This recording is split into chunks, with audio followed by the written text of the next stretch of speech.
ঢাকার বিভিন্ন এলাকায় বিহারি সম্প্রদায়ের বসবাস রয়েছে। এর মধ্যে মিরপুর 11-এর বিহারি পল্লী বা ক্যাম্প অন্যতম পরিচিত একটি এলাকা। পবিত্র আশুরা উপলক্ষে এসব এলাকায় দেখা যায় ভিন্নধর্মী আয়োজন।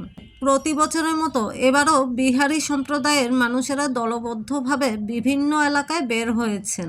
ছোট বড় নারী পুরুষ সব বয়সের মানুষের অংশগ্রহণে সৃষ্টি হয়েছে এক ভিন্ন আবহ। হাতে পতাকা, নিশানা ও বিভিন্ন প্রতীক নিয়ে তারা দল বেঁধে এলাকার এক গলি থেকে আরেক গলিতে হেঁটে হেঁটে র্যালি করেন।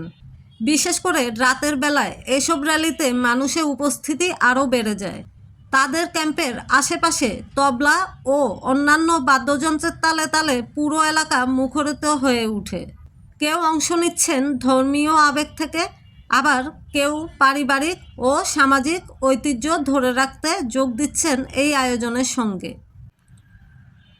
প্রজন্মের পর প্রজন্ম ধরে চলে আসা এই আয়োজন শুধু একটি ধর্মীয় উপলক্ষই নয়, বরং সম্প্রদায়ের ঐতিহ্য ও পারস্পরিক সম্প্রীতিরও একটি বহিঃপ্রকাশ।